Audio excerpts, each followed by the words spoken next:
அம்மா ஒரு கதை சொல்லட்டுமா? சிங்கமும் குளமும். ஒரு ஊர்ல ஒரு காடு இருந்துச்சாம். அந்த காட்டுக்குள்ள ஒரே ஒரு குளம் இருந்துச்சாம்.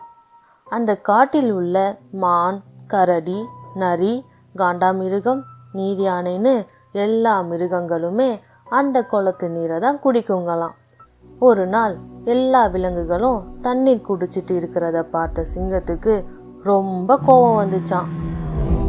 நான் இந்த காட்டுக்கே ராஜா, எனக்கு சரிசமமா வந்து நீங்க எல்லாரும் இந்த குளத்து தண்ணீரை குடிக்கிறீங்களா?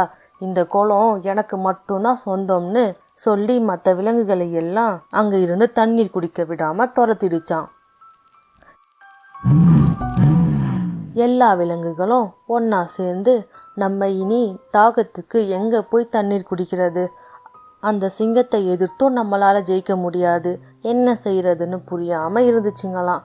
அப்போ குள்ளநரி வந்து நம்ம எல்லாரும் சேர்ந்துதான் அந்த சிங்கத்தை எதிர்த்து போராடி ஜெயிக்கணும் என்று சொல்லிச்சான். அதை கேட்ட மற்ற விலங்குகள், நம்ம சிங்கத்துக்கிட்ட கெஞ்சி கேட்டாலே நம்மளை செம்ம அடி அடிக்கும், இதுல எங்கிருந்து அதை எதிர்த்து நிக்கிறது அப்படின்னு சொல்லி மாறி மாறி தங்களுக்குள்ளே பேசிக்கிச்சிங்களாம்.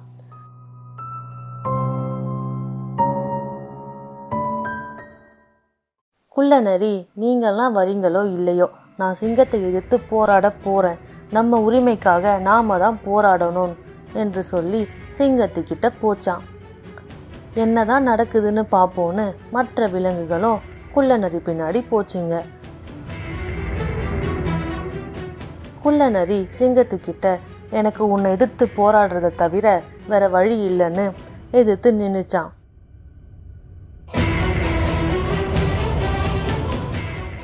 குள்ளநரி பாய சிங்கம் ஒரே அடி குள்ளநரி கீழே விழுந்துச்சான். சிங்கம் மற்ற விலங்குகளை பார்த்து, இன்னும் வேற யாருக்காவது தண்ணீர் வேணுமான்னு கிண்டல் பண்ணிச்சான். மறுபடியும் குள்ளநரி எழுந்து நின்று தன் காயத்தை கூட பொருட்படுத்தாம சிங்கத்தை எதிர்த்து நின்னுச்சான்.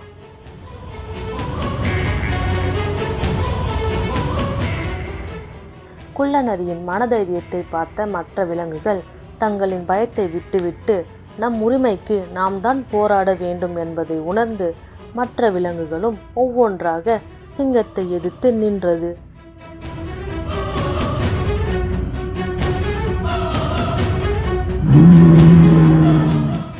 சிங்கம் இவர்களின் ஒற்றுமையை பார்த்து எல்லா விலங்குகளையும் ஒன்றாக வீழ்த்த முடியாது என்பதை உணர்ந்து அங்கிருந்து சென்றது. அதுக்கப்புறம் எல்லா விலங்குகளும் சிங்கத்தின் தொல்லை இல்லாம சந்தோஷமா அந்த குளத்துல இருக்க தண்ணீரை குடிச்சாங்களாம். ஒற்றுமையே பலம். சிங்கமும் முயலும். ஒரு அடர்ந்த காட்டுக்குள்ள எல்லா விலங்குகளும் சந்தோஷமா வாழ்ந்துட்டு வந்தாங்களாம். ஒரு நாள் திமிரு பிடிச்ச காண்டாமிருகம் ஒண்ணு தான் பலசாலின்னு காமிக்க சும்மா எல்லா விலங்கையும் தாக்கி தள்ளி விட்டு காயப்படுத்துச்சான். என் பலத்தை பாத்தீங்களா, என்கிட்ட மோதுறீங்களா அப்படின்னு சொல்ல எல்லா விலங்குகளும் ஒன்னா சேர்ந்து நம்ம சிங்கராஜா கிட்ட போய் காண்டாமிருகத்தை பத்தி சொல்லி உதவி கேட்கலான்னு போச்சிங்களாம். சிங்கராஜா, நீங்க தான் எங்களோட திமிரு பிடிச்ச காண்டாமிருகத்தை கிட்ட இருந்து காப்பாத்தணும். அதுக்கு சிங்கம், அது உங்க பிரச்சனை, நீங்களே பாத்துக்கோங்க, உங்க பிரச்சனையை தீர்க்கிறது ஒன்னும் என் வேலை இல்ல, இந்த இடத்தை காலி பண்ணுங்க அப்படின்னு சொல்ல எல்லா விலங்குகளுமே சோகமா திரும்பி போயிடுச்சுங்களாம். முயல் குளத்தின் அருகே சோகமா உட்கார்ந்துட்டு இருந்துச்சான். குளத்துல விலங்குகள் தண்ணீர் குடிச்சிட்டு இருக்கும்போது திடீர்னு ஒரு முதலை வந்து எல்லா விலங்கையும் துரத்திடுச்சான். அப்போ அந்த குளத்துல தண்ணீர் குடிக்க வந்த சிங்கராணியையும் முதல்ல தாக்க ஆரம்பிச்சுதான்.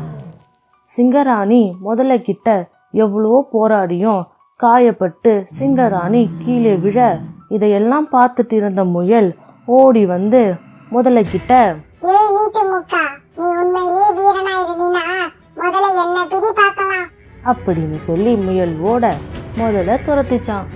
முயல் ஓடும்போது, சிங்கராணி நீங்க தப்பிச்சு ஓடிடுங்க, நான் வேகமா ஓடிடுவேன், இந்த முதலையால என்ன பிடிக்க முடியாது அப்படின்னு சொல்ல சிங்கராணி அங்கிருந்து தப்பிச்சு ஓடினதும் முதலை முயலை பிடிக்க முடியாம குளத்துக்குள்ளேயே போயிடுச்சான்.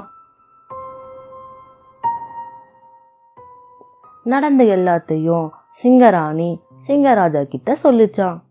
உங்ககிட்ட உதவி கேட்டப்போ அந்த முயலை துரத்து விட்டீங்க.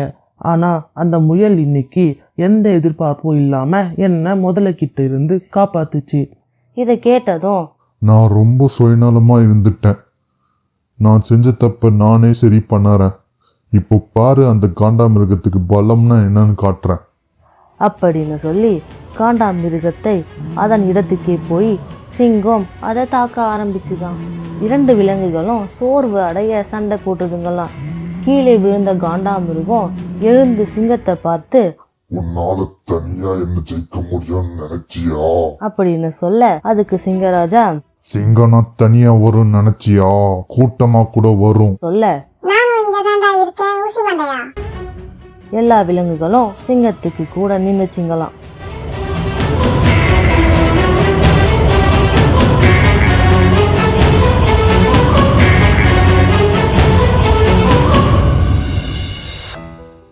இப்போ தெரியுதா பலம்னா என்னன்னு? மற்றவங்களை தள்ளி விட்டு காயப்படுத்துறது பலம் இல்லை, மற்றவங்களுக்காக ஒன்னா நின்று போராடுறது தான் பலம். அதை எனக்கு இந்த முயல் தான் உணர்த்துச்சு. இனிமே எந்த விலங்கையும் சும்மா காயப்படுத்தக்கூடாது, புரியுதா? அப்படின்னு சொல்ல காண்டாமிருகம் தன் தவறை உணர்ந்து அங்கிருந்து கிளம்பியது. எந்த பலனையும் எதிர்பாராமல் செய்கிற உதவிக்கு பலன் நிச்சயம் கிடைக்கும். வெள்ளை பசு. ஒரு நாள் கிராமத்திலிருந்து வந்த வெள்ளை நிற பசு வழி தவறி காட்டுக்குள்ள போயிடுச்சான். ஐயோ, எந்த பக்கம் போறதுன்னு தெரியலையே, காட்டுக்குள்ள இப்படி வந்து மாட்டிக்கிட்டேனே. அப்போ அங்க வந்த ஒரு ஓநாய் பசுவை பார்த்து, ஆஹா, எவ்வளோ பெரிய மாடு, இதை 4 நாள் வச்சு சாப்பிடலாமே. இதை எப்படியாவது ஏமாத்தி நம்ம இடத்துக்கு கூட்டிட்டு போயிடணும் அப்படின்னு மனசுக்குள்ளேயே திட்டம் போட்டுக்கிட்டு ஓநாய் பசு கிட்ட போச்சான். என்ன பசு நண்பா, என்ன இந்த பக்கம்? அப்படின்னு ஓநாய் பசு கிட்ட கேட்டுச்சான். நான் தெரியாம இந்த பக்கம் வந்துட்டேன், எப்படி போறதுன்னு தெரியல சொல்லிச்சான். அதற்கு ஓநாய், இவ்வளவுதானா? என் பின்னால வா, உனக்கு நான் வழி காட்டுறேன், வா போலாம். பசுவும் ஓநாயை நம்பி பின்னாடியே போச்சான். இதையெல்லாம் மறைஞ்சு நின்று கேட்டுக்கிட்டு இருந்த மான், ஐயோ பாவம் இந்த பசு இப்படி வந்து ஓனாய் கிட்ட மாட்டிக்கிச்சே அப்படின்னு நினைச்சுக்கிட்டு பசு பின்னாடியே போச்சான். ஓநாய் இடத்துக்கு போனதுக்கு அப்புறம் பசு ஓநாய பார்த்து, நண்பா, எந்த பக்கம் போகணும்னு சொல்லு நண்பா. நீ போக வேண்டிய இடம் என் வயிறு தான் அப்படின்னு சொல்லி பசுவை ஓநாய் தாக்க ஆரம்பிக்க பசு அங்கிருந்து தப்பிச்சு ஓடிடுச்சான்.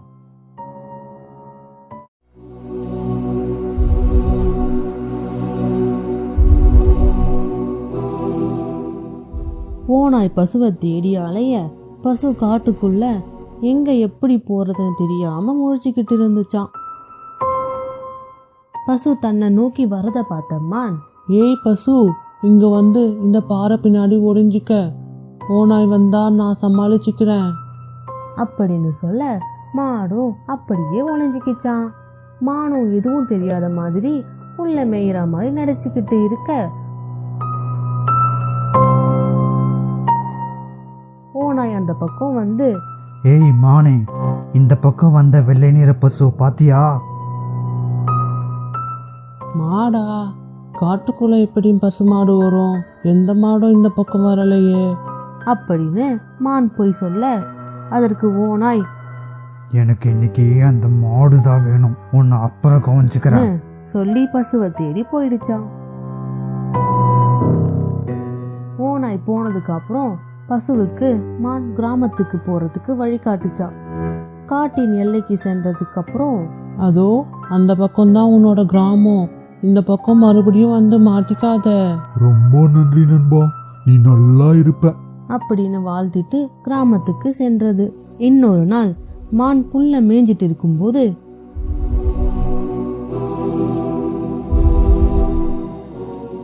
ஓநாய் பதுங்கி வந்து மானை தாக்க மான் மரத்தின் அடியில் விழுந்தது.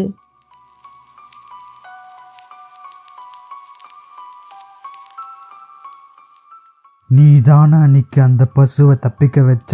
எனக்கு தெரியும். உன்னை தவிர அப்போ யாரும் அங்க இல்லை. உன்னை என்ன பண்ற மட்டும் பாரு அப்படின்னு சொல்லி வேட்டையாடுவதற்கு பாய காற்றில் மரத்தில் இருந்து மரக்கிளை உடைஞ்சி ஓநாய் மேல விழுந்து ஓநாய் இறந்துடுச்சான்.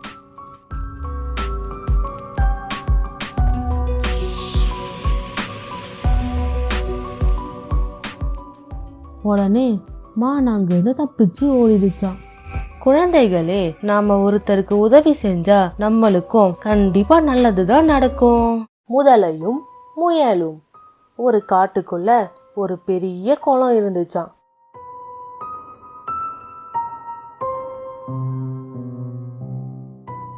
எல்லா விலங்குகளும் அந்த குளத்துல தான் தண்ணீர் குடிக்குமா.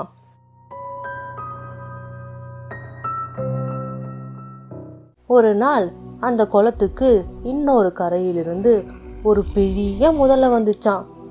இது என்னோட குளம், யாராவது இங்க வந்து தண்ணீர் குடிச்சிங்கன்னா அவ்வளோதான்னு சொல்லி எல்லா விலங்குகளையும் துரத்தி விட்டுடுச்சான். அதை கேட்ட எல்லா விலங்குகளும் என்ன செய்யறதுன்னு தெரியாம சிங்கராஜா கிட்ட போய் முதலைய பத்தி சொல்லிச்சிங்களாம். சிங்கராஜா, குளத்துல புதுசா வந்த முதல்ல எங்களை தண்ணீர் குடிக்க விடாம துரத்தி விட்டுடுச்சு. அங்க ஆரம்பிச்ச ஓட்டம் இங்கதான் வந்து நின்னோன்னு சொல்லிச்சிங்களாம். இதை கேட்ட சிங்கராஜா, அந்த முதலைக்கு எவ்வளவு தைரியம் இருக்கும், என் காட்டுக்குள்ள இருக்க விலங்குகளை தண்ணீர் குடிக்க கூடாதுன்னு சொல்லிச்சா, அதை ஏதாவது செய்யணும்னு சிங்கம் சொல்ல,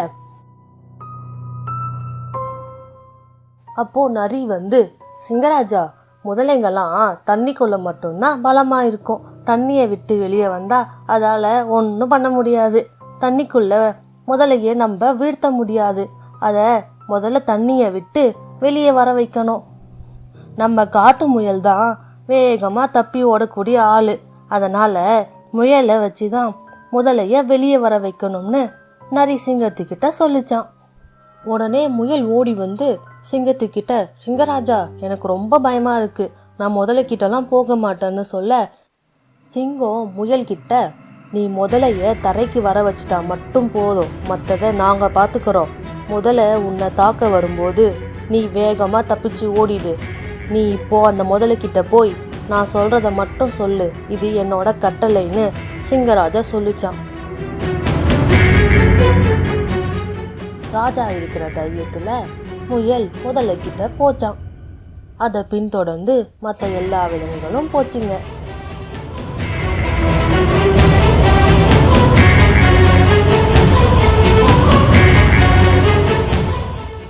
முயல் முதலைக்கிட்ட, நீ என்ன அவ்வளோ பலமான ஆளா, நான் யாருன்னு தெரியும்ல, உன்னால என்ன எதுவுமே பண்ண முடியாது, என்கிட்ட மோதுன ஒரே அடி நீ ஓடிடுவ, உன்னால முடிஞ்சா என்னை பிடி பார்க்கலான்னு சொல்ல, முதலைக்கு ரொம்ப கோவம் வந்துச்சான். உனக்கு எவ்வளோ தைரியம், என்கிட்டயே இப்படி திமிரா பேசுறியா, இப்போ உன்னை என்ன பண்றேன் பாருன்னு முயலை பிடிக்க முதல்ல துரத்துச்சான். முயல் முதலைய காட்டிற்குள்ள கூட்டி சென்றது. முதலை குளத்திலிருந்து தூரமா வந்ததும் சிங்கம் அதை தாக்க ஆரம்பிச்சுச்சான். ஆனா முதல்ல தரையில ரொம்ப பலவீனமா உணர ஆரம்பிச்சுது. நம்மளால தண்ணிக்குள்ளதான் பலமா இருக்க முடியும், இங்க எதுவும் பண்ண முடியாதுன்னு முதல்ல உணர்ந்து குளத்துக்கே செல்ல முயன்றது. அப்போ தங்கள் திட்டப்படி எல்லா விலங்குகளும் முதலைய சுற்றி வளைச்சிச்சுங்களாம்.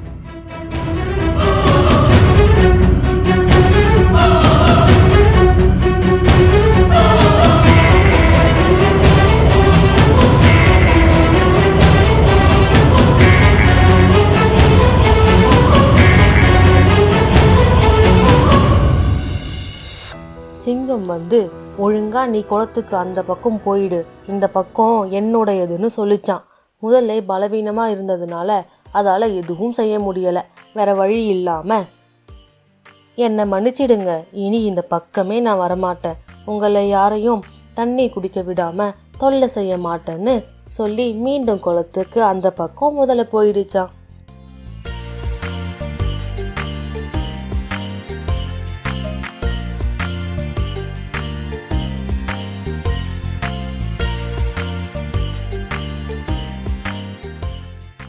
பழையபடி எல்லா விலங்குகளும் குளத்துல நிம்மதியா முதல தொல்லை இல்லாம தண்ணீர் குடிச்சாங்களாம். கூடி வாழ்ந்தால் கோடி நன்மை. இந்த வீடியோ உங்களுக்கு பிடிச்சிருந்தா லைக் பண்ணுங்க, ஷேர் பண்ணுங்க, சப்ஸ்கிரைப் பண்ணுங்க, மறக்காம பெல் ஐக்கானை கிளிக் பண்ணுங்க.